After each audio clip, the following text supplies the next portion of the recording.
Welcome all, and the panelists are going to speak in the order that they're listed in the program, beginning with Seth and ending with Karen, and I'm going to give you just a little bit of background on our four speakers.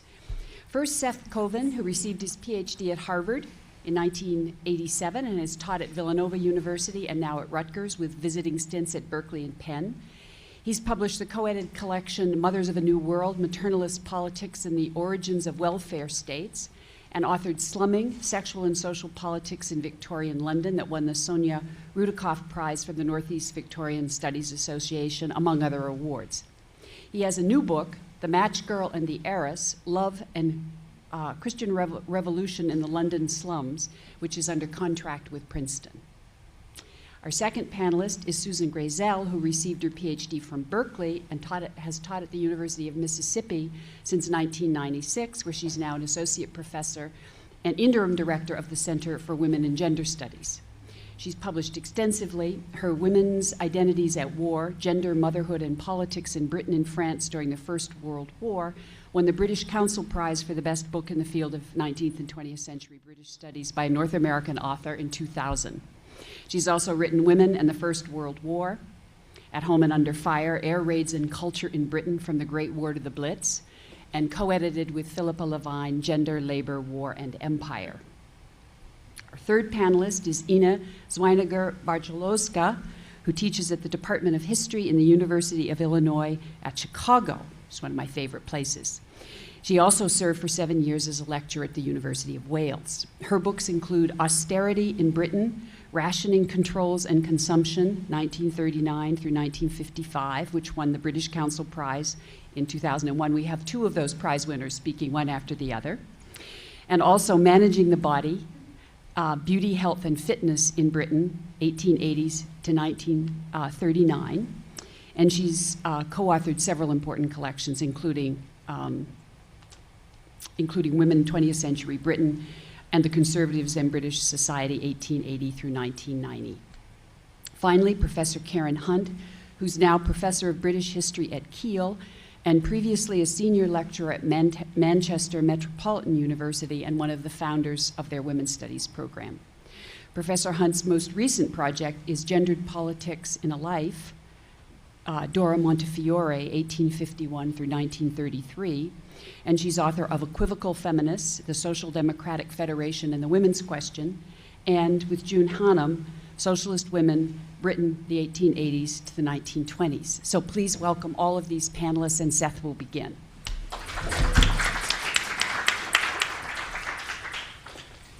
We all imposed or agreed to a kind of 10 minutes each.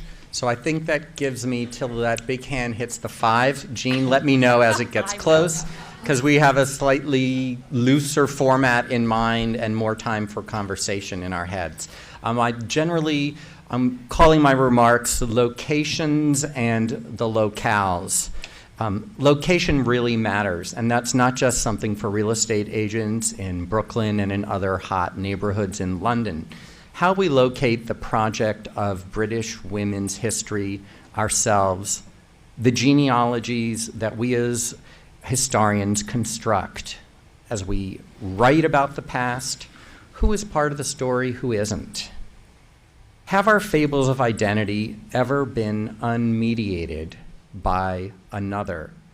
Is one question posed by the location of culture, Homi Bhabha, that may be helpful as we ponder not just who we are, but where we were and where we might yet go. I'll consider locations and locales in several ways.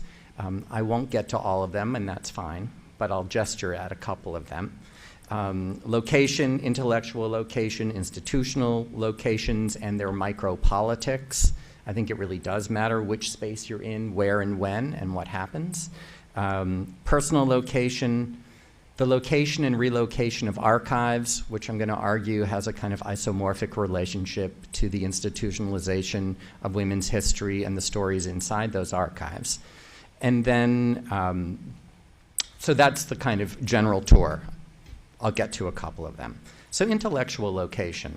In the I consider myself having this story of a kind of happy orphan. That is, as I mentioned in my earlier comments, not having really any direct fathers or mothers institutionally at Harvard, though many at Swarthmore College, where I was introduced successively to Raymond Williams and Stephen Marcus, and basically spent 20 years trying to put the two of them together. But that was the work of Peggy Anderson who had me think about that. The story of a happy orphan, which meant that I went many places and was incredibly fortunate in those who gave me mentorship and guidance and showed the way. But in the 1980s, at least my version of modern British women's history was that it wasn't particularly British, it wasn't modern, and it really wasn't history. Literary criticism, philosophy, art history, anthropology, sociology, and political theory mattered a lot. Feminism changed all of them, and they changed how to think about history. For me, Elstein's Public Man, Private Woman, and a kind of companion volume that's deeply historicized, Family Fortunes in some ways, taking up some of those challenges, were hugely important in thinking about domesticity and in stretching the boundaries of what the state was and where one could locate it, and what kinds of archives you would look at to find what ends up being state-like activities. Likewise, Howard University political scientist Jane Flax's Thinking Fragments, much more than Michel Foucault, compelled me to take apart the unified subject of Western thought as male. And she provided new possibilities for participating in different sorts of scholarly futures in what she called conversations within modes of thinking. Thinking about the history of motherliness as a social, historical, cultural formation in the welfare state meant reckoning with the feminist philosopher Sarah Ruddock's maternal thinking, and grappling with and teaching to my undergraduates the gynocentric theoretical work of people like Luce Irigaray, for whom women's bodies themselves seemed linked to speaking languages of liberation, or at least that possibility.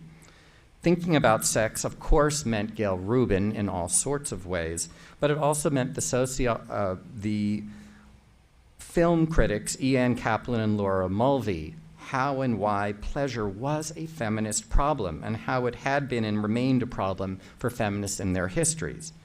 Kate Linker's brilliant 1984, art historian, 1984 essay on representation and sexuality provided me with a model about how to exist as a man in women's studies. She argued, if power was symbolically inscribed as phallic, then feminists needed to wield it in such a way as to diminish its authority each time they deployed it. Institutionalization within the Academy for Women's History and Women's Studies often meant keeping women's studies and women's history apart from the women's center, and that really mattered a lot in the 1980s. And yet that institutional divide on American campuses didn't speak to the truth of how much feminism and women's history were working together and how much they helped sort out what was exigent. How am I doing time-wise? You've got 5 minutes. Okay, good. So let me give an example of that. I have a kind of infinitely expandable and contractible talk here. Was hoping for a tear in the patriarchal epistemic fabric a la Gayatri Spivak worth the price of not taking more direct action to protect women's bodies and their lives from regulatory powers all around them? Such questions nearly brought to a standstill the Nationalisms and Sexualities Conference in the late 80s, and it did so along disciplinary and racialized lines. Rhonda Cobham-Sander and the Afro-Caribbean and African-American feminists present insisted that battles about discourse could not be divorced from battles on the ground about violence, disenfranchisement, sexed racism. And they wanted to produce a theoretical language of critique that was often straining at trying to hold it all together. In what ways could these different parts of what it meant to be a feminist be held together? And this happened historically while scholars like Nancy Cott and Karen Offen were deeply probing what the name feminism meant and what its genealogy was and how it worked.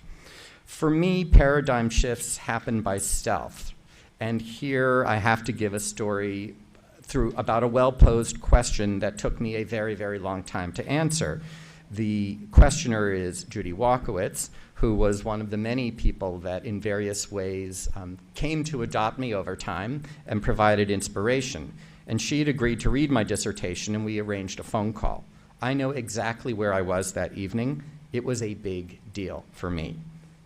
Judy Walkowitz was on the phone with me. It really mattered.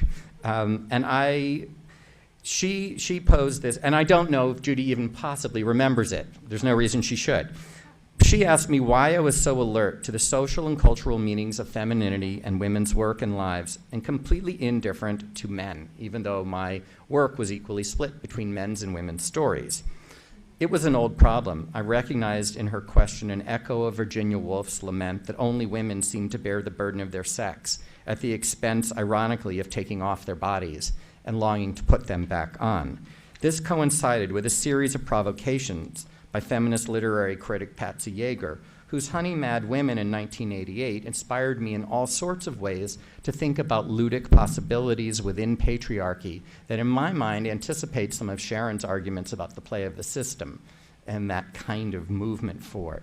And Patsy got me to read Eve Sedgwick, who wrote, in About Between Men, Eve wrote, when she reflected on it, that every moment of that feminist criticism was an embattled enterprise, but there was not a day when it did not seem like an adventure and a privilege. And her work, along with Martha Vasinas's, gave me a way to begin to answer Judy's questions. It gave me a way to put together my work on a maternalist welfare state with a paternal and homoerotically charged men's mission of welfare, why they were obsessed with rough lads, and what would happen to them and how that might shape the state. Let me close on 2 points. Institutional indifference and hostility posed real obstacles, I know, for scholars in the junior ranks at a very powerful institution like Harvard. But for graduate students, it was a field day and a heyday. They outsourced the project to us, and they allowed us to form alliances, or they encouraged them with younger faculty who were also wonderfully inspirational, but almost all of whom ultimately went elsewhere. All of this is to say that there was a sense of adventure, and there was a true sense of a transatlantic sustaining community. A final note, as I encounter scholars who think that we're in a post-feminist moment in which neither women or gender matters, I think deeply about a recent experience when I interacted with a scholar whose work I deeply, deeply admire. I marvel at his books, who has been writing about the history of internationalism from 1848 to the early 20th century. And it was a story in which there was not a single woman, there was not a single feminist alliance, there were no international meetings of women, there were no mobilizations around the key topics where ethics and politics intersected to produce a vibrant culture that was much larger even than the Atlantic world that Dan Rogers has so beautifully charted. For me, that should remind all of us that whatever post moments we're in, that we still need to learn how to read those archives and texts and see where women were, how gender operated, and how it transforms what we see when we allow ourselves to look. Thanks.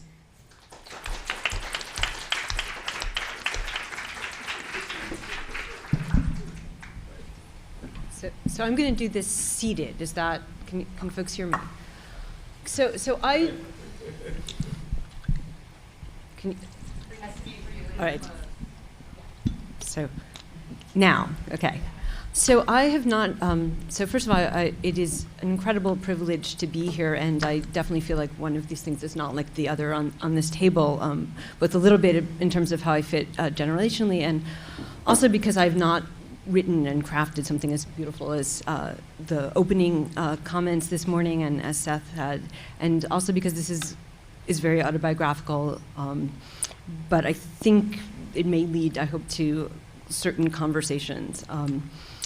So I started off, and it's very hard to follow Sally Alexander because I started off as the epigraph for thinking about this paper with that first editorial from 1976's history workshop journal on feminist history, and thinking about how important it was not to leave it to the professional historians. And in my own work, I'm thinking about folks like Gail Brayburn, and who didn't have proper academic posts, but whose work was so important for kind of inventing the field. And here I am in my suit being a completely professional historian. And I appreciate how much this is a transatlantic conversation that I've been involved in for a long time, because again, Susan said many things that were familiar to me in slightly later years. I came to England for the first time in 1984 because at 19, nothing seemed more important to me than going to Greenham Common. And I feel that my journey into becoming a feminist historian was a journey to figure out the intellectual and political and social origins of, again, a transatlantic movement. There were women in the feminist anti-nuclear movement on both sides of the Atlantic, but Greenham sort of symbolized, many of them, this extraordinary visible emblem of resistance to what seems so wrong with so much of the world, the countries led by Thatcher and Reagan at the time. And to that extent, to a much attenuated degree from my predecessors who were part of a visible, active women's liberation movement, I wanted to understand the origins of it around me, and there were enough remnants of that so that for me, the excitement that I remember of being in England in 1984 and 1985 was as much about walking into feminist bookstores and women's centers and the conversations as the things I was reading, which also included all of these wonderful things that were being reprinted. And so part of what I've done to prepare for today is gone to my bookshelves and all those green covers from all of the things that were republished by Virago. But I have a kind of pivotal moment of meeting someone at a meeting of the Oxford Feminist History Group. Lyndall Roper told me that I needed to speak to Anna Davin, and so I went along, and I'm sure she doesn't remember this at all, but she agreed to have coffee with me, and she said, "You haven't read Women in Labor by Olive Schreiner, and you're interested in peace," and she gave me her copy, which is the copy that I pulled off the shelf to think about this. So the idea that there were these books around, and these people around, and these conversations happening outside of the academy as well as inside of them were just really important, because I wasn't learning these things formally in classes. I was thinking I trundled off to university and was there in the same time that Chair Marcus was there, but I certainly was not being surrounded by full professors, and I wasn't being taught until the very end of my stay as an undergraduate about feminism as such, about feminist history. And that was happening much more informally. So this was a product I was lucky enough to be taken under the wing of Susan Peterson, but that's partly because I met her because I was working at the Schlesinger Library, and that moment of walking into the Fawcett Library. So I was trying to figure out the origins of feminist pacifism in Britain, and it suddenly seemed to me that this was something you might be able to do formally, because there were starting to be programs that you could apply to receive a postgraduate education.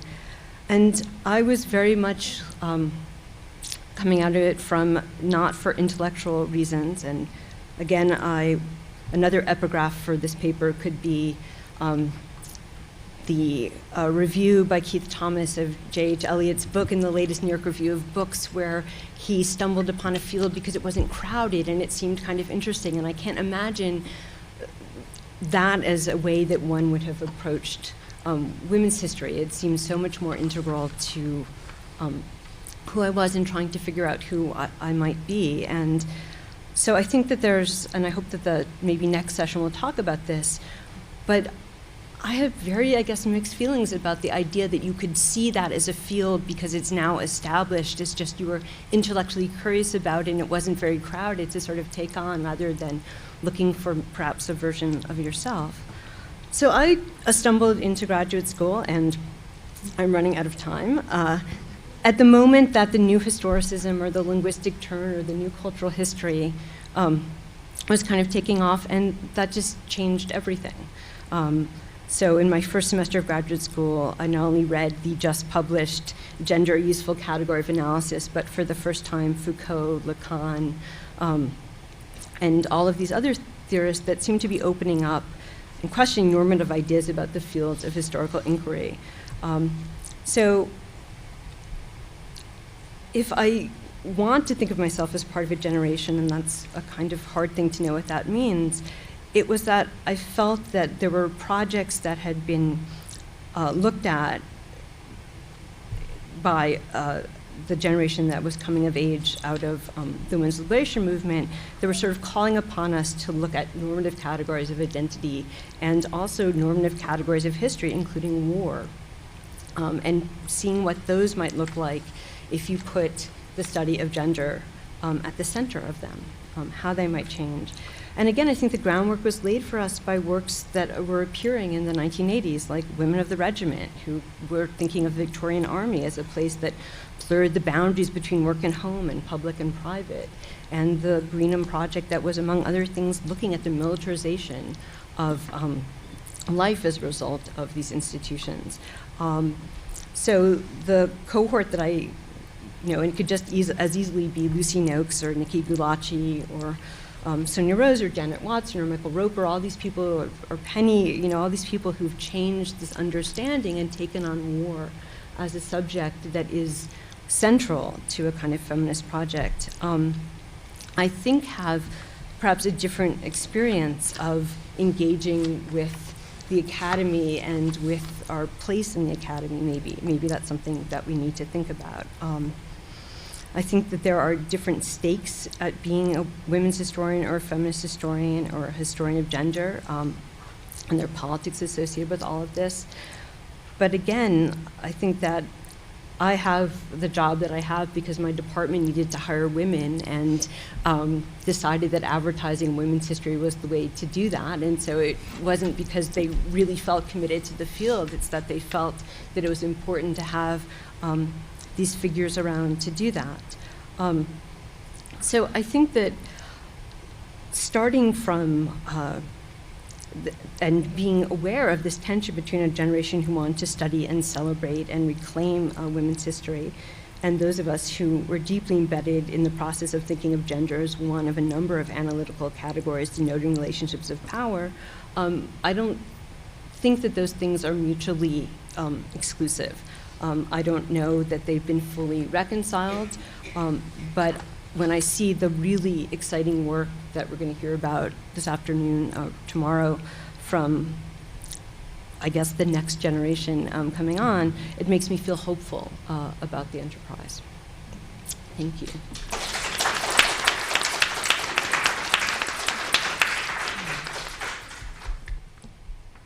Okay, so I have to figure this out. Does that work? Good. Yeah, so I think we all sort of more or less spontaneously came to the same conclusion of what we're going to talk about. And I also thought I'll focus on the question of what's at stake to identify myself as a women's gender or feminist historian.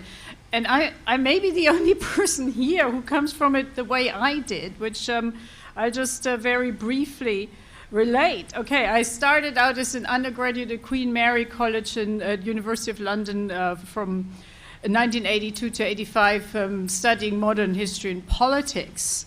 And as I remember, there weren't very many female lecturers or professors in the British or American sense, and not many courses on women's history or anything like that. But I'm sure there was some, and we've just heard a lot about what was going on at the time. But the point I want to make is I didn't look for them. I wasn't interested. Women's history, feminist theory, they were not on my intellectual agenda. So I'm like literally the opposite of everybody else here. I thought feminist battles were over if I thought about them at all, or relevant. I didn't think feminism had anything to offer to me, or that there was any meaningful difference between men and women, or that there were any obstacles in my path because I was a woman. That's how naive I was, okay? So intellectually, for me, history, and I was always a historian, which is, again, quite different from some other people, was about class. It was about politics, class conflict. And I was interested in the Attlee government and the mid-20th century labor movement, trade unions, all that kind of stuff. And this was obviously the period of the height of Thatcherism, the miners' strike. There was real battles going on in a way that no longer is the case in Britain today, I think. Well, anyway, I went straight from my BA, finished in 85, to a PhD in Cambridge, working with the business and economic historian Barry Supple, and my dissertation topic was the impact of nationalization, which happened in 1947, on the coal mining industry and industrial relations. And then I later focused on South Wales. So I was very much in that world. I continued to be, as I put it here, blissfully ignorant of feminist theory or women's history. It just didn't come up, ever. It just didn't. Okay, so I defended my dissertation in spring 1990 and then had a postdoc to go to Nuffield College, Oxford in the following autumn with the aim to continue working on all this industrial relations stuff. So, okay, so much for the background. So what changed? Something must have changed at some point, and something did change. I was pregnant when I defended my PhD, and my daughter Sonia was born in May 1990, and for me, this was a huge change. It wasn't just suddenly I had this baby and whatever, everything carried on. No, it was totally different. And I started in Nuffield with a little baby, whatever she was, 4 months old or something, which for those of you who don't know, it's a social science, postgraduate college, very intense intellectually, I think almost monastic and very male dominated. Certainly at the time there literally were probably 1 or 2 women and not very many. And as a young mother, so I showed up with this baby and they're like, what is this? Is that how human beings start out, sort of thing? It was very challenging, let's put it this way. And so suddenly, for me, there was this big gap between me and the other sort of people I hung out with, postdocs or graduate students or young faculty. And I couldn't just focus on my research and go drinking with the boys, as I put it here, which is what I used to do. Smoking was also good, yeah. Anyway, so and suddenly I'm confronted with exhaustion, isolation, because I wasn't hanging with mothers, I was hanging with postgraduates studying, or emotional conflicts about leaving my baby and trying to keep up academically. And also, I remember the financial challenge. For most of my time in Oxford, half of my salary went on childcare, which meant I never had any money, but anyway. So much for the personal, but that for me was really crucial. And at the same time, I got bored with my PhD, and basically what it came down to is I never really understood that I could do anything else with that topic I hadn't done in my dissertation, but anyway. So I looked for something else, and I got interested in postal rationing and austerity policies, and also sort of gender differences in political identification. And so that's how I became interested in women's history and then feminist stuff, theory, and so on. And I don't think I read anywhere near as much as most of the people here, but at least I read some of it. And it was really, I think, being a mother that gave me an opportunity to see meaning in, like, look at the austerity policies in Britain during and after the war in terms of women's struggles, how hard it was to maintain family riches, that it mattered to have dinners and Christmas parties, birthday parties, all this stuff. So as I could sum it up, my agenda shifted from coal miners to housewives, from labor history to consumption and obviously gender. And to some degree, I wasn't completely oblivious to all the literature around me. It was also the, I guess, people here set the sort of scene, but then the whole gender analysis was becoming more prominent, and obviously I kind of got involved, interested, connected.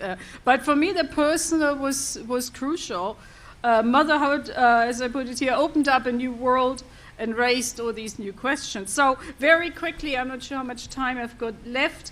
What was at stake now? Obviously, this perspective now does define my scholarship, but also in my role as a teacher. And I just want to really, in closing, say a few words about undergraduate teaching.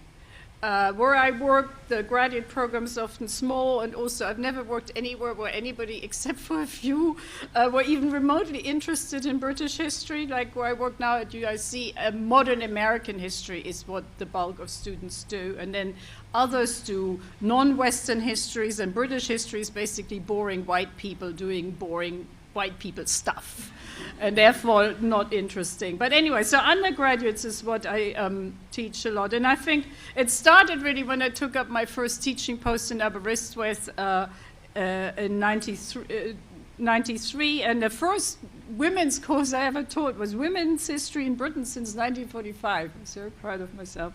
And since then I've taught a lot of different aspects of both women's history and also gender history. I'll bring in these themes in other courses and so on. And then also at UIC, where I've been since 2000. So if I teach a women's course or a gender course or something, there would normally be upper level courses which would have between, say, 8 to 15 students in them. And interestingly, mostly women, but usually at least 1 or 2, sometimes 3 men, who, from what I gather, call this a chick class.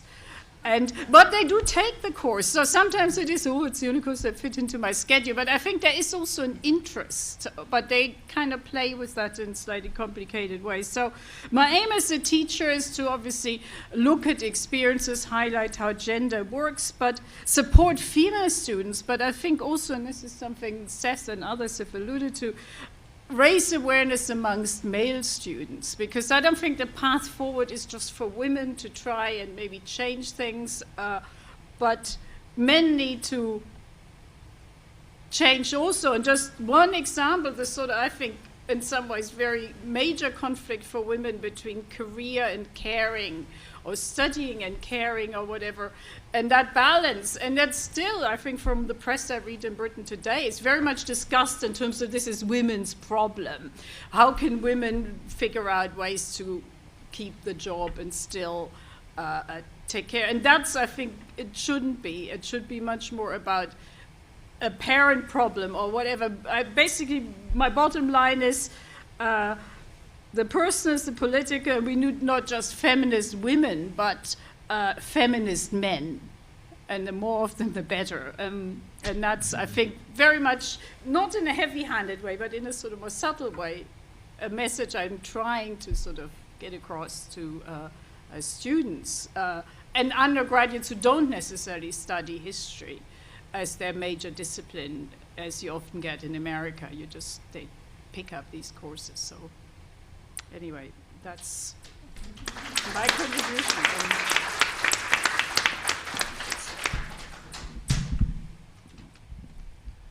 Okay, yeah, here, good.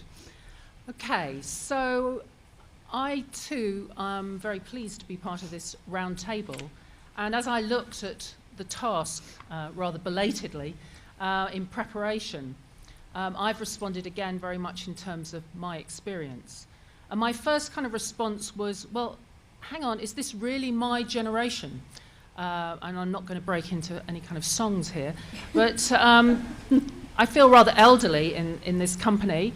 I went to university as an undergraduate in 1974, and it started to get me thinking about how generations are perhaps a bit longer than we're assuming here, and indeed have become longer in recent years as people have children later in life and so on. So how do we map a generation?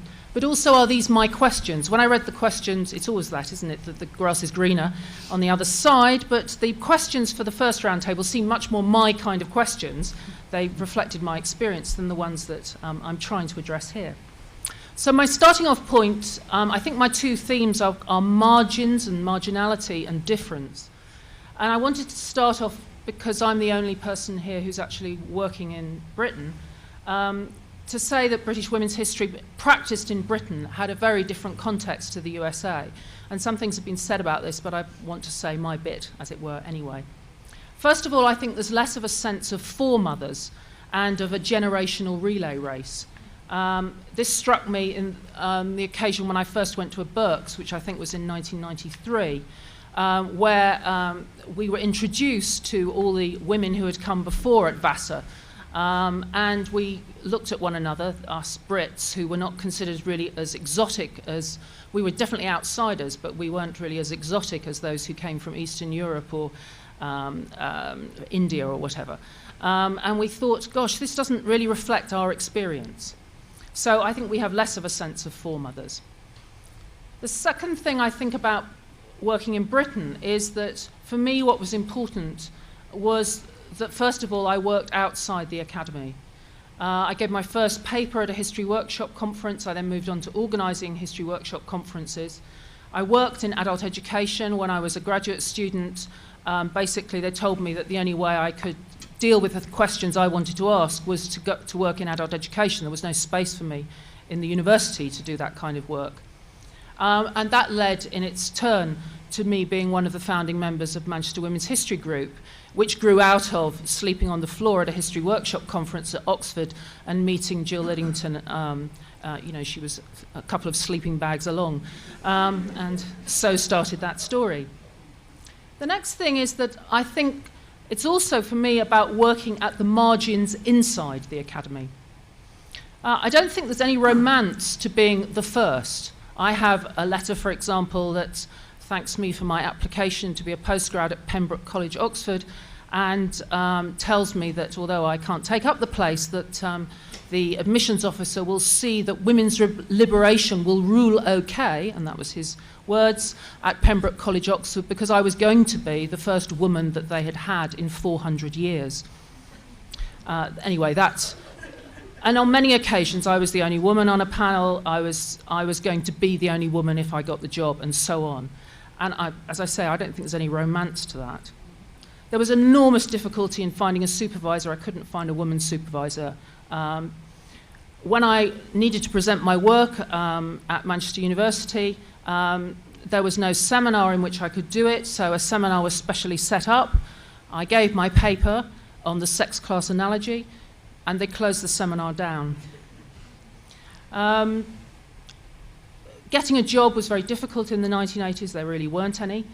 When I got a job in a university, which was much later on, I was the first, along with Pat Ayres, to be appointed in this particular department, and we were known by our so-called colleagues as the women, and we didn't have names.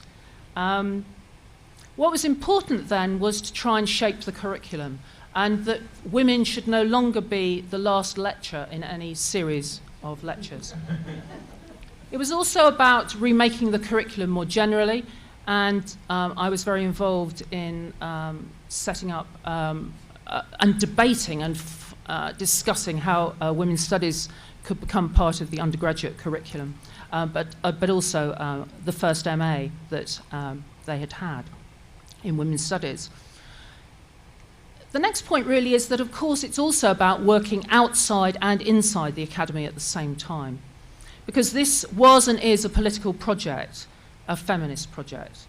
The experience of the women's movement profoundly shaped my research, giving legitimacy to the questions I wanted to ask, but also forcing me to keep interrogating my assumptions in what could be at the same time an empowering, distressing, challenging, destructive, supportive, and lonely environment.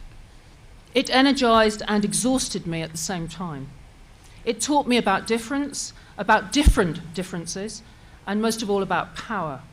It encouraged me to look widely for the tools to begin to understand how politics has been and continues to be gendered.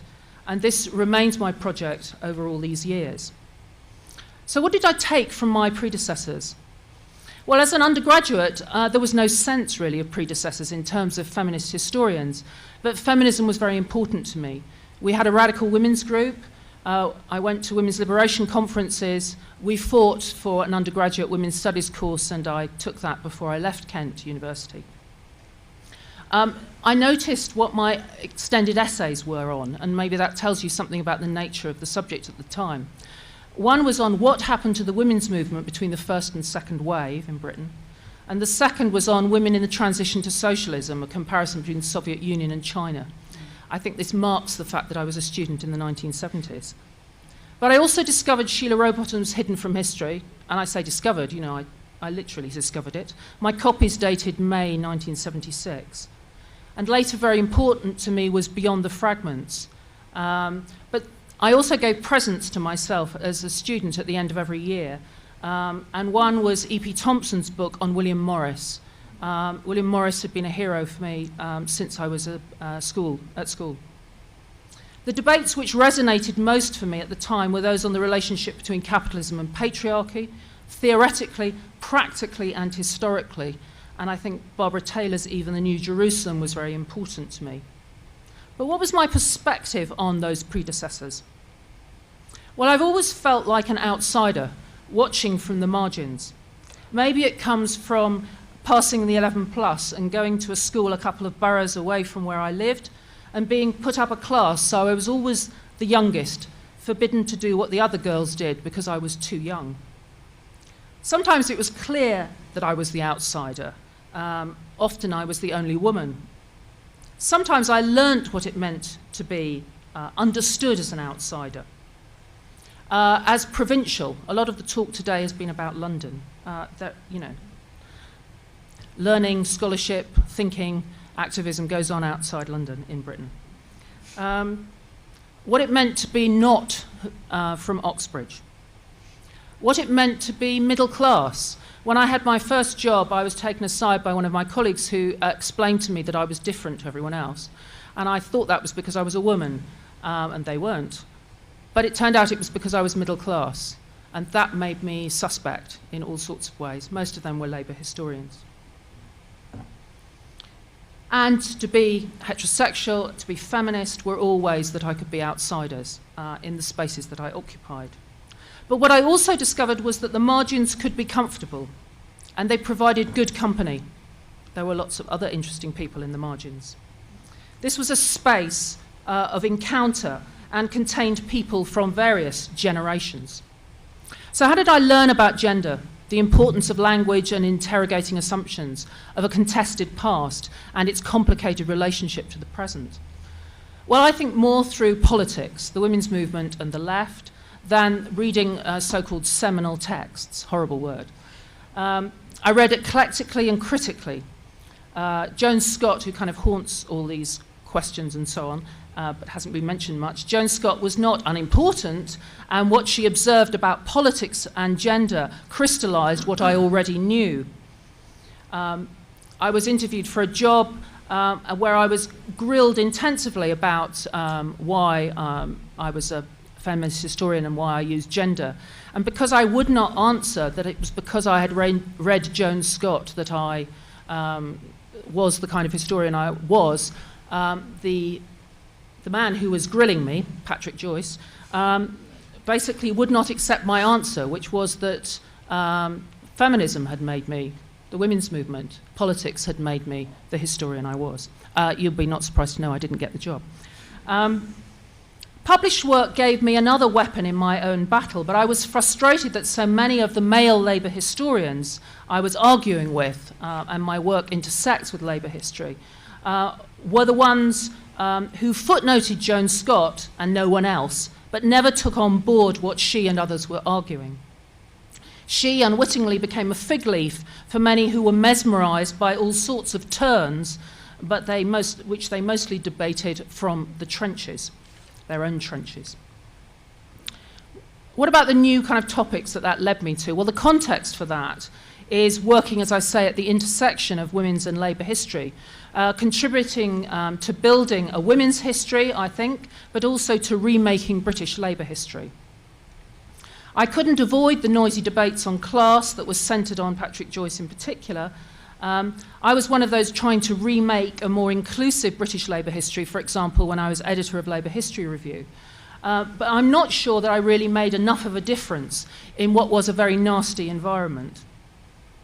In terms of women's history, well, one of the things that I think, reflecting back, is that I did feel in the 1980s that the fact that I was working on politics was regarded by many as rather old-fashioned. It wasn't a sexy topic.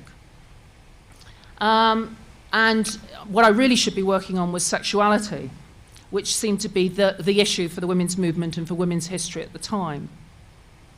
And I think what's interesting for me looking back at my work is to see how many of the questions that I was wrestling with then have continued to shape the way that I have developed.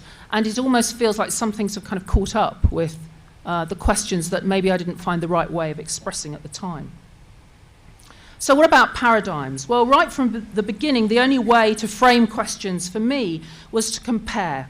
For example, other socialist parties' attitudes and practices on the woman question. The woman question was the subject of my work.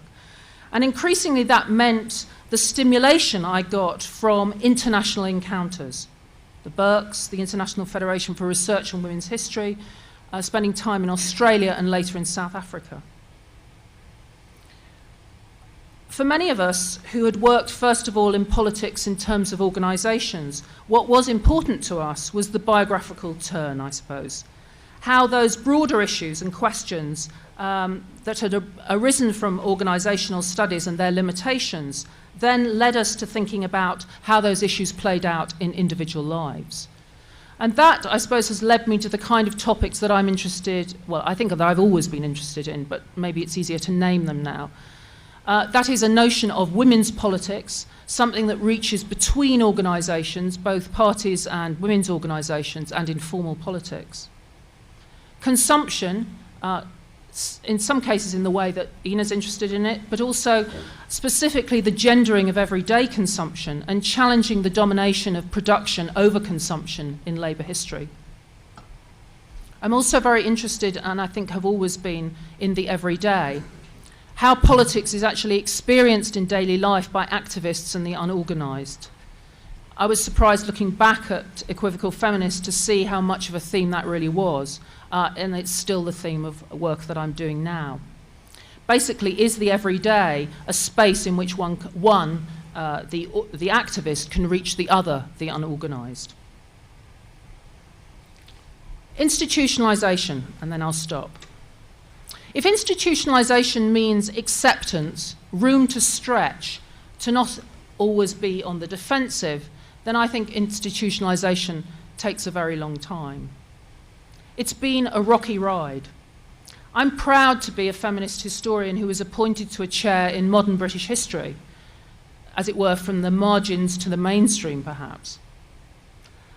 However, most, perhaps all, of the women's studies and women's history MAs have now gone in Britain.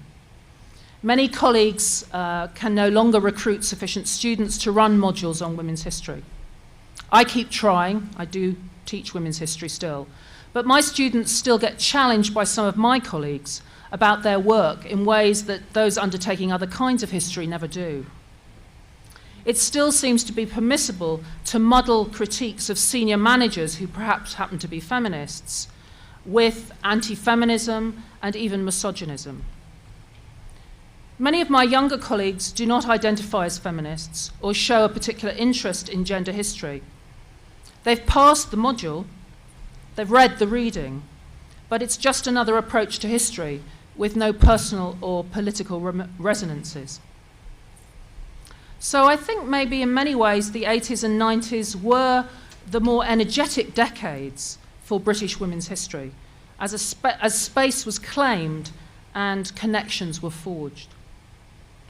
But the battles to be taken seriously, to be listened to reshape the intellectual agenda were exhausting. Maybe the focus was necessary but wrong. We couldn't change many of our predecessors, but we did influence some of our contemporaries. And I think the test is, what difference did we make to those who have come after us? Thank you.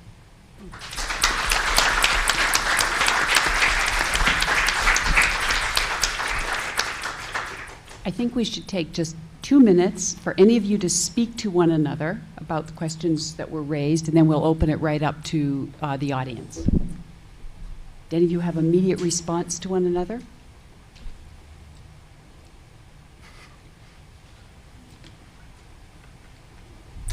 Susan, I think you and Karen have different degrees of hopefulness about the state of women's history at the moment. Is that right? I don't know, actually. I mean, maybe that sounded more... I mean, I think it was because I feel the need to say something about Britain and the context of Britain, because it's, you know, it's wonderful to be here, but a lot of the time I'm struck by the difference between my experience and the experience that I'm hearing about. And so it's more that I think that we've been forced to be, just like the women that we research, enormously inventive, dealing with the constraints that we're faced with. So I don't think that I don't want to be misread as pessimistic, but I don't want to be foolishly optimistic, if you see what I mean. And I would say it is more to do with what I see as the kind of richness of the work that's still coming out and that I still read and that I'm still excited by. And it may have a little bit to do with my own sort of self-justification at being at a place where I think my presence kind of matters because it is because it's a very, you know, it's a very poor state, and it's a university that's about access. And so given some of the subjects I teach, I'm teaching more people for whom these are generally new ideas and new processes of discovery every time you introduce some of these primary texts. And I also think because of the particular work that I do on gender and war, and because of the particular kind of cultural and socioeconomic background of some of my students, I'm just teaching a lot more veterans.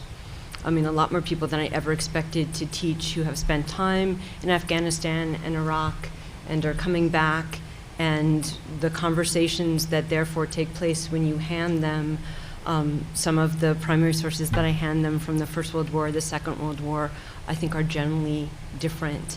And I don't know if that makes me feel hopeful or not, but it makes me feel that there's a purpose in some of what I'm doing in the classroom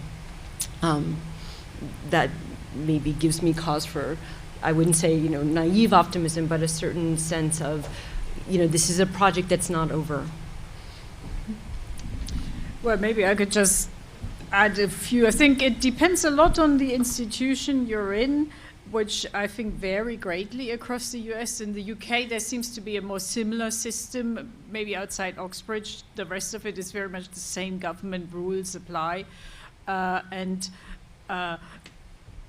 Yeah, the institution I'm in, which is a big public urban university in a relatively left-wing or liberal city in America, we're very much into studies. We have African-American studies, we have gender and women's studies, and a lot of other studies of various kinds. It's very much into, like, they like all this, and students want to do it. Do all these things which seem to be in some ways maybe on the decline in other places. And the major problem I have is that the overwhelming majority of students who want to do this stuff, they don't want to do it in the context of Britain.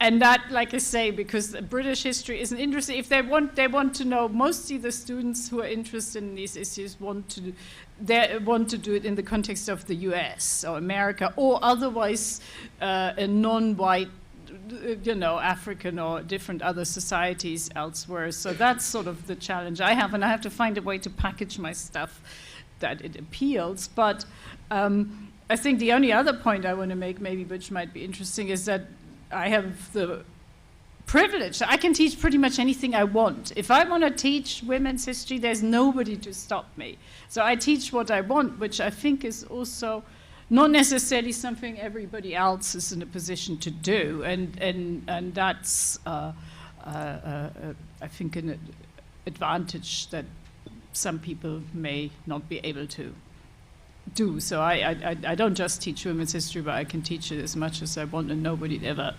stop me. I feel immensely optimistic about the intellectual work that moves forward. I think what hovers or haunts us is the job market and what we can do with and for this generation that's coming up, what their prospects are. But I feel as though literally every day I have 2 hours that I set aside to read a dissertation chapter, and they're always taking me in new places, from a revelation that there was a homosexual registry in 19th century Budapest and the way that was the first in the world and transformed and produced tolerance rather than persecution.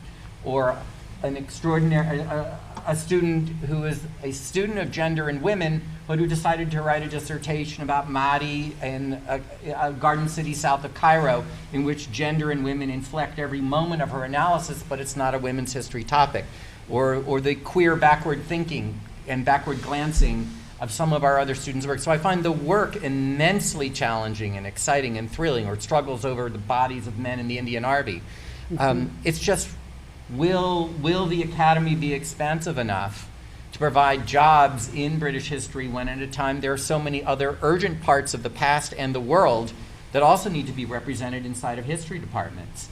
And as we understand more how big the world is and how deep the past is, it's hard not to also be sympathetic for claims about having 2 Chinese historians or 3 or 4 and Indian historians. So that's to me where I feel less optimistic. Interesting. Yes, there's a question over in the corner.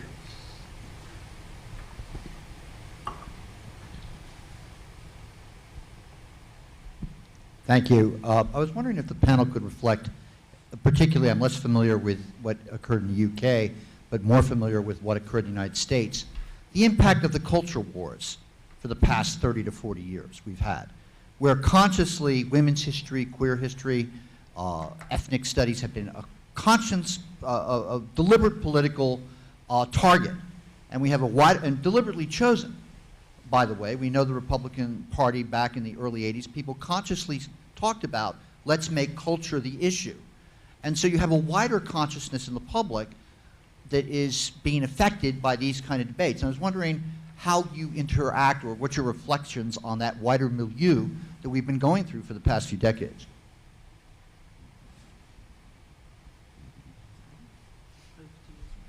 Only thing I can say is Chicago is like, you know, the opposite. It's a very democratic place, and all these things are, I think, relatively thriving in the institution, and in fact embraced. The more of it we can get, the better. That's what people want, you know, as opposed to a defensiveness about diversity and different races. And apparently we're one of the most diverse campuses in the country, whatnot. So, I mean, it's an unusual place, but it's very much living this world to some degree, I think, or trying to. My experience is that the culture wars really did matter hugely, that they impinged in all sorts of ways on how we talked in academic conferences.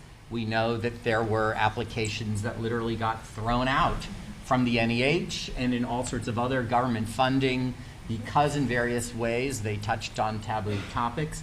You know, I literally applied for an NEH, and you know, I'm sure there are many reasons not to get it, but one was that I had an evaluation that said Coven, not history, and gave me the lowest grade. And I went to one of my other mentors, who I haven't mentioned, Peter Stansky, and he said to me, strategically, Seth, this will upset you, but take out homosexuality each time you use it in your proposal and put in religion. And I did. Now, as it so happens, that wasn't a stretch for me, and I won. And I got, you know, the next time round. And so that's point one. And point two, my current project is completely about culture wars. I mean, I'm interested in the radical Christian left and the role of what one might call a legacy of liberal Christianity, which it seems to me the culture wars utterly silenced in America, and that the failure to mobilize a tradition of Protestant radical activism in which women were absolutely central players, and feminism itself, is a deep source of loss for American culture. And I think in various ways, and I'd love Karen to respond to this, as a leading feminist labor women's historian, one of my interests is also in reminding labor historians, which is, your work does it every day, but it still feels like they don't choose to remember both what women did in the movement and what Christianity did in the movement. And so these kinds of amnesias that strike me as part of these larger cultural climates. I certainly think that that whole idea about amnesia and, well, I found, you often use this notion of how often do you have to say something to get to the point where anyone might listen.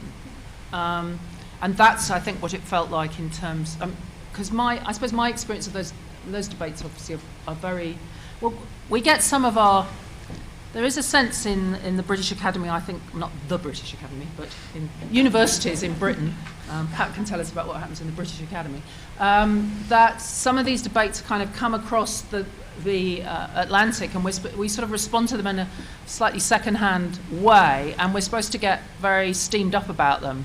And actually they don't always relate to what's really going on in our own sort of domestic concerns, politically framed though they are. So, I mean, for me, a lot of that kind of debate, particularly in the 80s, was a very male, very very noisy, very aggressive, very kind of often it just felt so irrelevant, but that you had to, it was something that you had to kind of find a way to navigate round and through if you were ever going to have not just your work, but that kind of wider project listened to. So part of being a feminist academic is learning obviously, somebody said that earlier, learning to speak and to make your case. But actually, I think that the thing that I suppose I really have learnt over the years is trying to think of different ways to get people to listen. Yes. Oh, wow. Question right there. The hands went up.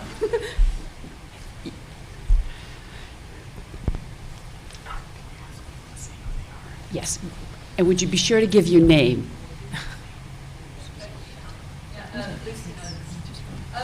you. That was really lovely panel. And if we need to provide you with I think, Lucy, you should stand up and project without the mic. is that okay? Yes. Yep. I guess I think my question is it's for anybody that wants to respond, but it's particularly from Karen's talk, because it really resonated with me, this idea that even if you come from the margins and you do loads of kind of interesting work on the edges of academia, but then you kind of somehow find yourself in academia with an academic job and with a tiny bit of power, and somehow all that kind of interesting work that you got to do when you felt really marginal, you suddenly you don't have the time or the space or there are other pressures that stop you doing that. And I didn't know, well, I guess to Karen, how do you manage that? And to colleagues who work in America, do you get the same sense of that in the States, or is this a purely British sense? I suspect I don't manage it very well, but I kind of was going to. It is a map. I was going to talk about geography, the geography of being on the margins, because I think I've thought about it in relation to my work on Dora Montefiore, because there was a point when I used to give a paper about Dora Montefiore as a difficult woman, and I gave it as a difficult woman. And my male colleagues at the university I was at then didn't really understand what I was talking about. I mean, they knew I was a difficult woman. They were the ones who called me it. But, and so I started to wonder whether I was constructing her as a marginal person because of my own sense of marginality. So I think that sometimes margins can also kind of frame the way you think about questions. In terms of surviving in work, I suppose because it was, well, personally, I suppose, because it was so hard to get in to the academy, to get a university job, and because, for particular reasons, I didn't have a very good experience for a long time in the university I was working in. I was being bullied. I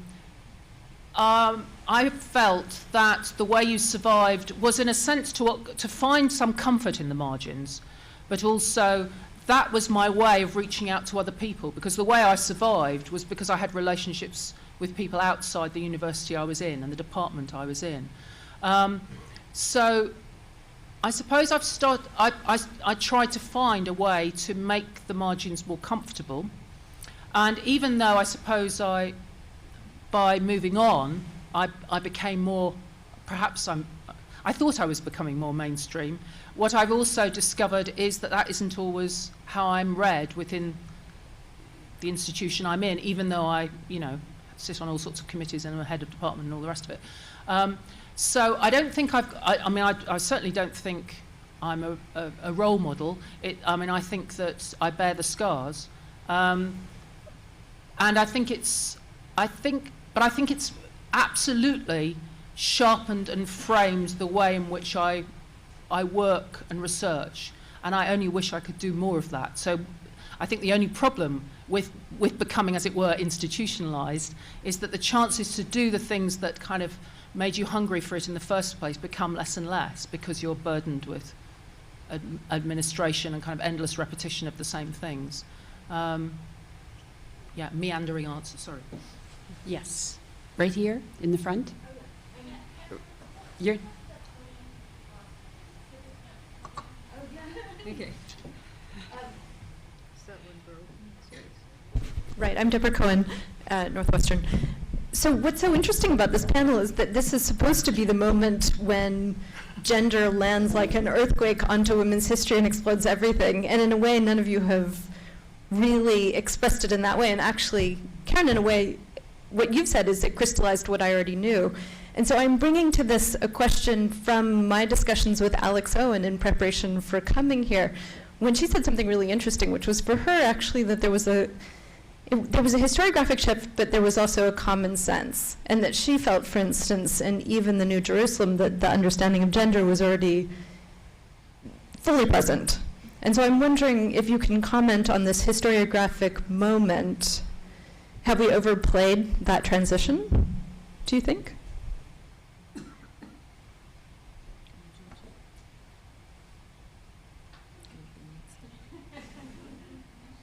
Yes. I don't want to talk, but yes. Yeah. No, go on.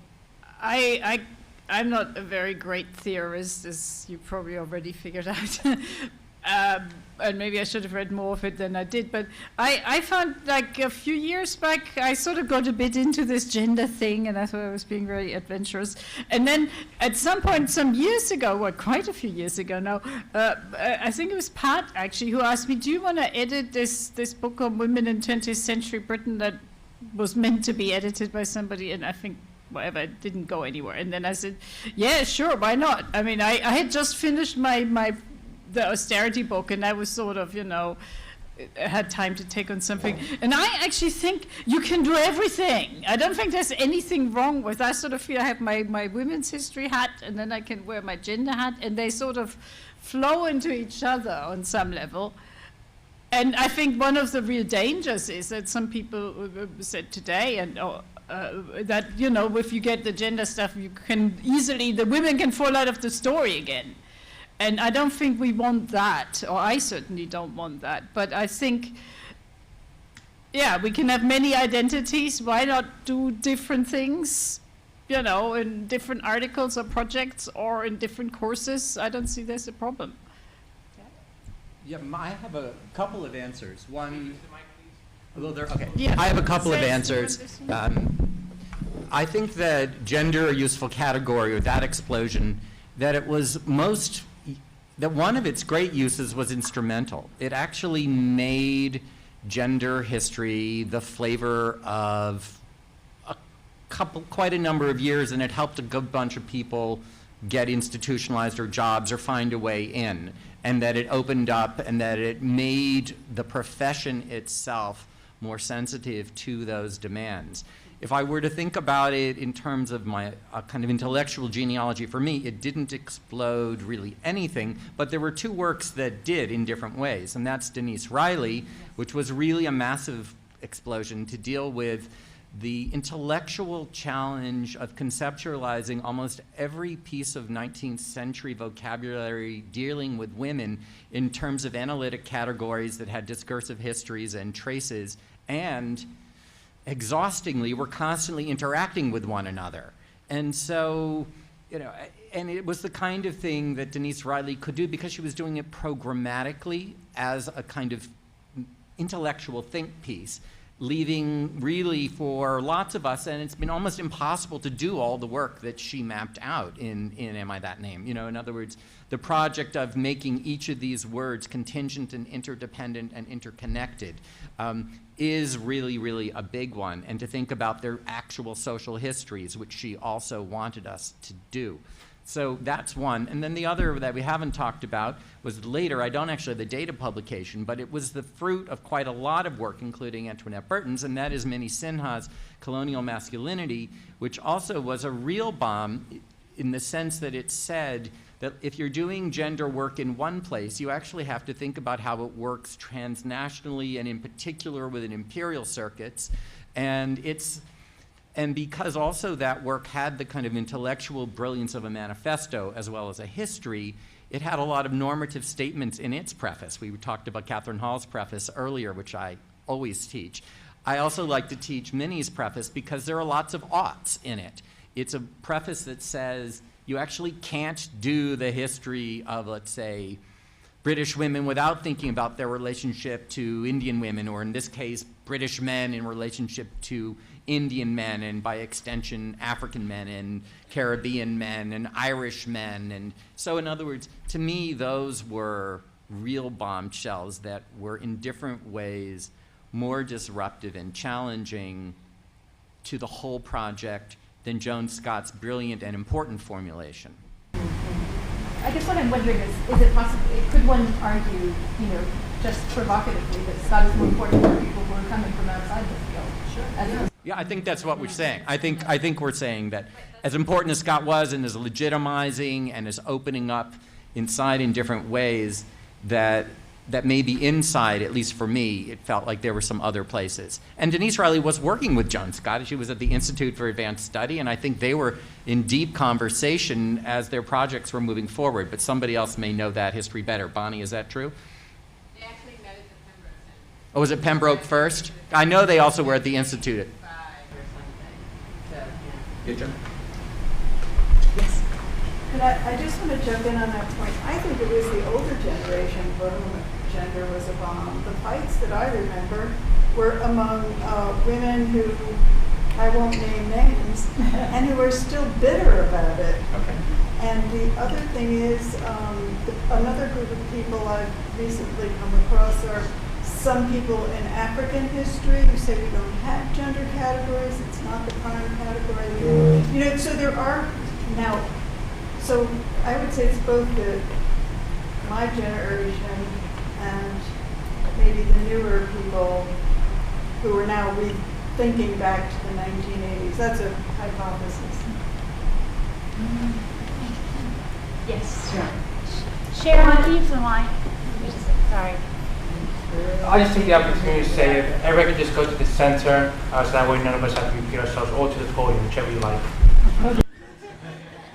So I want to pick up on the last question Karen asked, and also what Seth ended with, which is what difference has all the work that has been done made, and to get back to the question of institutionalization, because I think a couple of ways I would define institutionalization is creating something that survives irrespective of the individuals populating it. And to that extent, I think it's been very challenging to institutionalize feminism, because even when we succeed in getting feminists appointed in departments, as we've been hearing quite a bit, if they leave, if they retire, if their interests change, then the perpetuation of feminist scholarship withers with their change of interest or their retirement. And there isn't, outside of women's studies departments, there isn't a mechanism for making sure that feminist scholarship continues beyond the specific interests of the specific people who are hired at specific times. And then I want to also pose the question of institutionalization in terms of integration, and to what extent do the lessons of feminist scholarship get adopted by people who don't first and foremost identify as women's and gender historians? And the example that Seth ended with of someone doing a history of internationalism that completely ignores women. I mean, how many examples could we come up with of people who do histories of public intellectuals in Victorian England who don't address women at all? That, you know, and I'll stop because I don't want to start getting into a froth, because this kind of thing makes me so Angry. Or speechless. A good feminist word. No, not speechless, just angry and very full of speech. But I guess I thought we'd be hearing more about that very question here, and it's something I'd like us to maybe talk about, because I think in discussing it with different people, we have different perceptions, and my sense, both in my field and literature, I don't know the historical scholarship as well, is that while there continues, absolutely, I agree, to be thriving feminist scholarship in history and literature, the integration, I don't see it so much. And I don't know if I'm just curious to start with what you all would say to that. Since I didn't answer the question about being on the margins, I mean, I think I'm looking at Penny and Lucy to back me up here, but I think there's certain settings in which talking about gender and women to military historians still puts you on the margins, and how integrated that. I mean, the 100th anniversary of the First World War is coming up, and there are sort of discrete. We need a chapter on all women everywhere in some large volume, but being fully integrated into how we understand the full beginnings, course, and ending of that. You know, that can be left out, or it can put. So I feel like the integration into, for me, it's the integration into, to some extent, the survey class. Yes. Right. Since I teach a lot of those, you know, that, and I think it's harder. I'd like to think maybe, and I do see some evidence of this in the textbooks I'm certainly being sent all the time. You know, that you can't just put them in the special box anymore.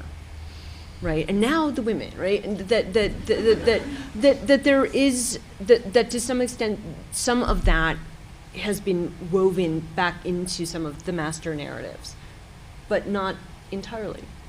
Tom? I want to make 2 points. Mike. I want to make 2 points. One is just some evidence about the margins, and it speaks from your introductions. I mean, 2 members of the panel won the prize for the best book in British history, and so did Deborah, and so did Ariane. And you won it, I think, your year. So in other words, the people who give prizes in our association certainly seem to think that this is and so Nikki Gulacci, so that I would say, in fact, the other way around, that are there any books that win prizes that haven't? But that's in the British field. And the second thing, I think that in some sense, I think gender has played, at least in my life, an important part in teaching not just British history, but European history more broadly. If you teach a course on European history from the Renaissance to the present, it's awfully hard not to deal with the major male landmarks, which cover a lot of the field. On the other hand, it's very easy to deal with the course in understanding the relationship of the subordination of women to the more general categories of subordination in the last 500 years. So gender allows you to teach subjects that you couldn't teach if you taught it in terms of just sex, if you will. I mean, so I think it's maybe more important in some kinds of teaching than in other kinds of teaching. Yes, I want to interject something too here. I do think that there are lots of models of integration, and there are lots of cases when it hasn't happened. And I take Sharon's institutional question very seriously. If the lines that have been designated women's history, for example, and feminist theory don't get filled, will that pressure continue within institutions? People will continue to do it in their work sometimes. Some textbooks will become integrated. But I do worry about that institutional question. We face the moment now when the first generation, the early second generation of feminist scholars are moving out of the university. And it's not altogether clear to me that the lines they have held, and therefore the positions and the kind of pressure they've put on the field, is going to be continued. And I do worry about that. Seth? Yeah, we'll have other questions. Mary? Yeah, do you want us any particular place? Is this okay? That's fine. Okay. This is perhaps another version of what we've been talking about already, but I don't know, some of you may have read a book by Linda Sachs, who goes through all of those student surveys, 17,000 of them, and 200 institutions, to talk about the gender gap in different reported answers of the students.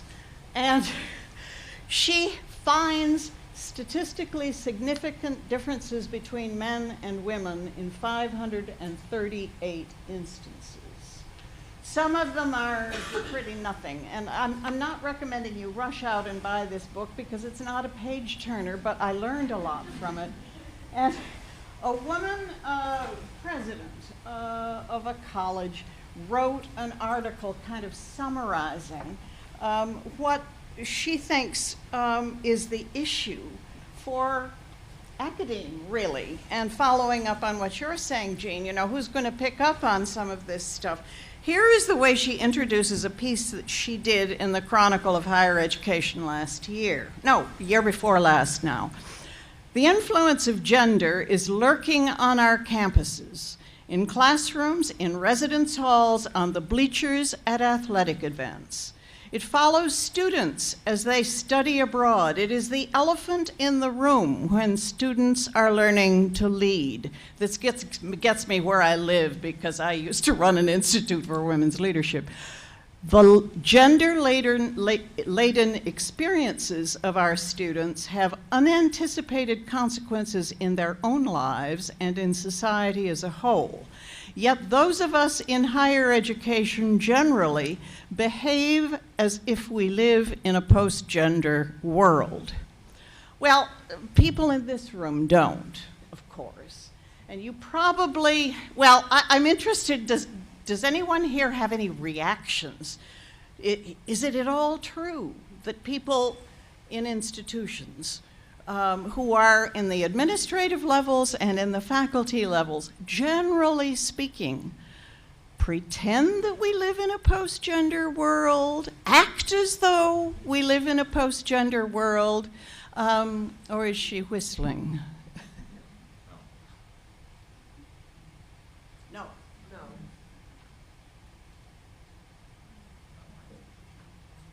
Yes.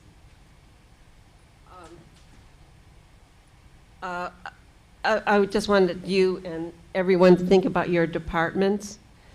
How many of your colleagues teach courses that involve women and men, feminist movements, labor movements?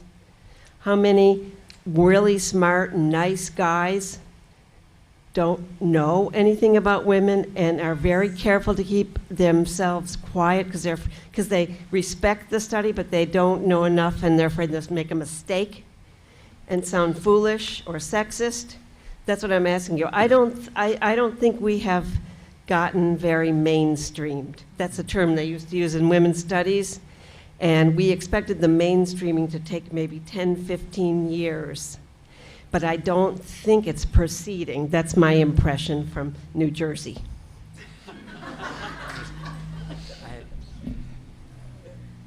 I had. Oh, are we allowed to answer? Yeah. Oh, sorry. Yeah. Oh, no. Okay, that's fine. Yeah. Are you asking another question? Are you answering? Or? We're just complicated. I'm adding. I'm Deborah Nord. I'm coming from literature, as Sharon does. So I have a slightly different perspective, and it may actually be a grimmer perspective, in the sense that I think that people in literature feel that they have absorbed feminist criticism, they have absorbed the category of gender and use it. But in fact, what I see is fewer and fewer graduate students wanting to, and this may be different at Columbia, but I see fewer and fewer wanting to work on any dissertation that advertises itself as about gender and even more so about women. They instinctively feel, this goes back to Seth, what you were saying about the job market, that this is not trendy and that they will not get jobs. So it's a kind of depressing double bind in which I think my colleagues feel, and maybe even the students feel, that we all talk about gender now, on the one hand. On the other hand, they don't really want to talk about it overtly. And what I see in history from the outside, what I see in British history from the outside, is that for a while it seemed to me, as departments were hiring fewer and fewer national historians who worked on Europe, people who worked on gender in Britain or on empire in Britain had an advantage because they could be seen as people, as scholars who did more than one thing. I don't know if that's still true. I don't know who's getting hired now in British history. I don't know if there are British history jobs. But I think that, and you talked about the prize-winning books, this could be related, that in fact, people are interested in British history from these different perspectives, but that British history, British political history, in the way that it used to be done, is not going to get you a job at all. So those are just observations, and it seems to me that what I've been thinking all day and listening to what everyone has said is that without a kind of feminist politics in yourself, the motivation isn't there to do feminist work, feminist scholarship, and to the extent that sort of, I mean, we'll hear more tomorrow about an even younger generation, but it seems to me that the generation of people in graduate school now don't feel it, and if they do feel it, they don't think it's going to get them anywhere in the profession. So that may be slightly grim as a perspective, but that's what I'm thinking. On the theme of excess optimism, to respond to Sharon and a few of these questions, I spent around 20 years at even in the world of Catholic higher education, a university that would proudly call itself very conservative. I was hired to do Bloke history, thank you Penny for that claim, as an economic historian. I never did economic history, I had no training in it, and I knew nothing about it. I was hired because of feminism, because feminism forced and got the department to hire 4 women, none of whom did women's history in the 2 years before I was hired. And they smuggled me in, they answered every question I couldn't answer, and they told the other senior men that they were asking bad questions, like, what would your article look like in the Journal of Economic History? And I'll never forget, the actual economic historian, who was a woman, just said, that's passé, no one in economic history does it anymore. It was just pure, so they got me in to do this work. But what I want to say is 20 years later, okay, so I was the first hire who did women's history. I taught the first courses, and I'm not going to let it turn into a romance, but it was simply facts about that, is that in that department there, almost every member of that department includes women in their syllabus and gender. The South Asianist is a gender historian who works in gender and colonialism. The Middle Eastern Africanist is. They have 2 US women's historians. The Russian historian morphed into a women's historian and a gender historian through, and that the nature of that intensely collaborative project with a department that cared deeply for its members actually produced a really, really exciting place where most people in that department feels that they're doing God's work in God's heartland. So, I mean, and that gets to the point about micro locales. I do think that there are ways in which there are particular micro politics and histories, and the ways in which even opposition and marginalization can produce solidarity that's very important, and forms of autonomy inside institutions that allow you to do certain kinds of work. Maybe just to add to that a little bit, as I said, at our graduate program, one of the so-called great concentration systems could argue work, race, and gender in the urban world, and that attracts, mostly it's US, although it's not as simple as that, there's a transnational aspect, and that attracts a certain kind of graduate student.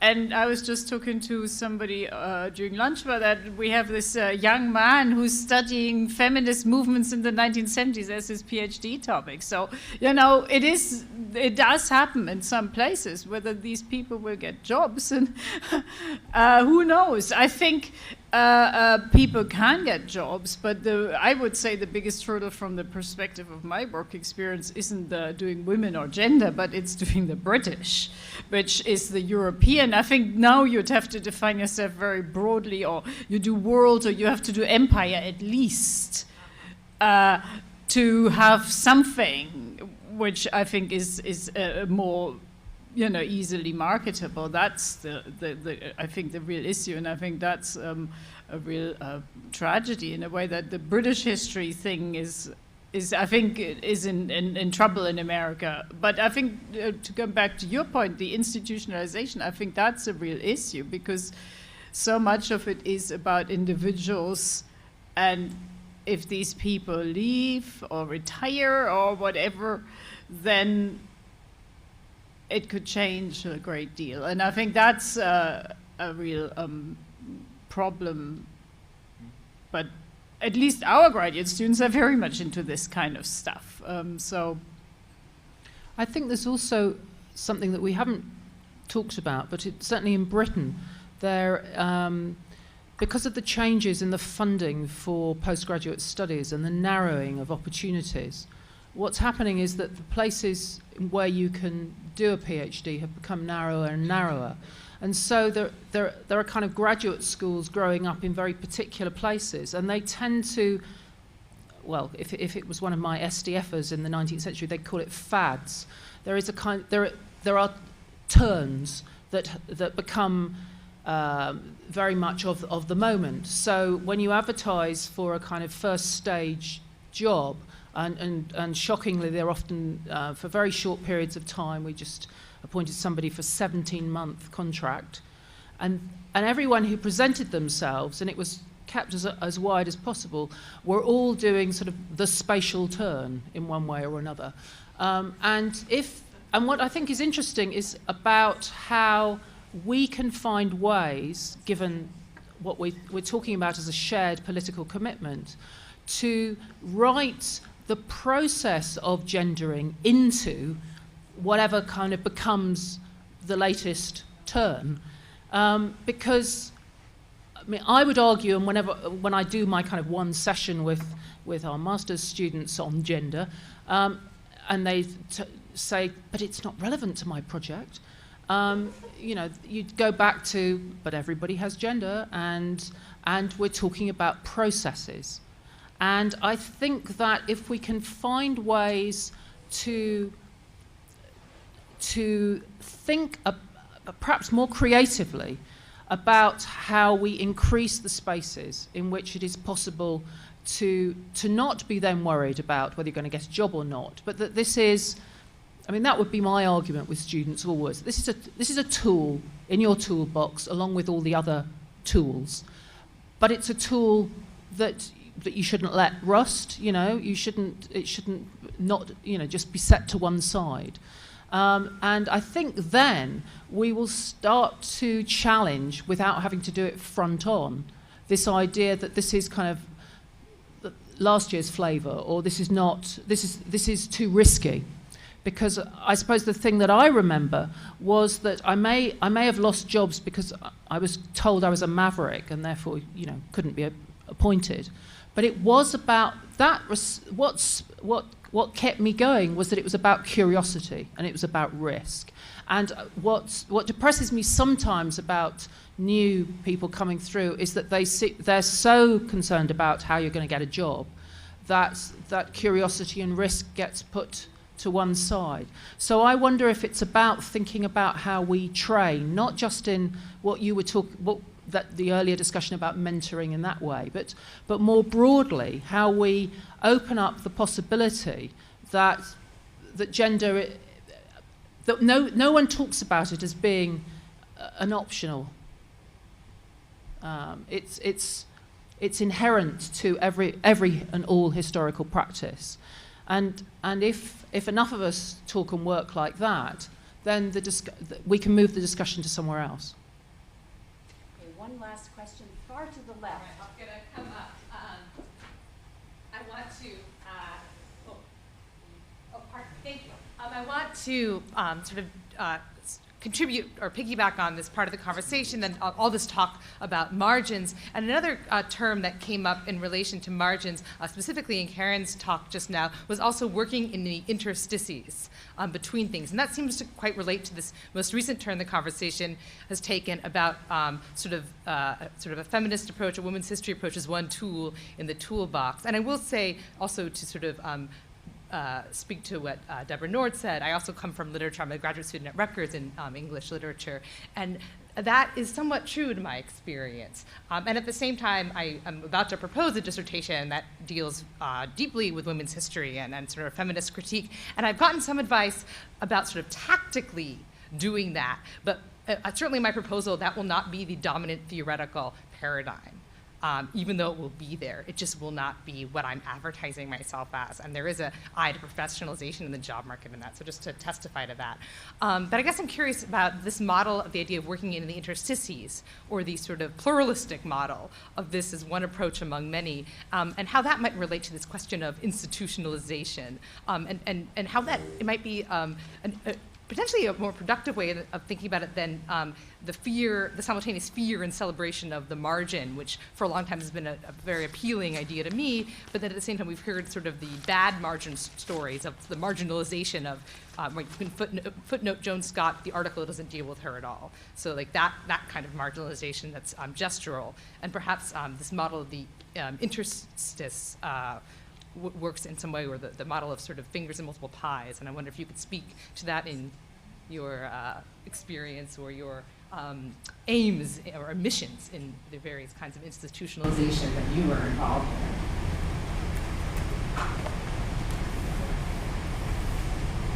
Judy, did you want to answer?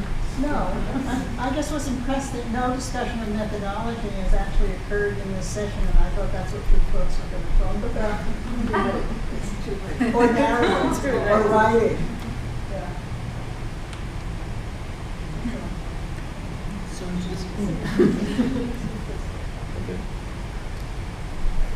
And if you want to respond to that comment?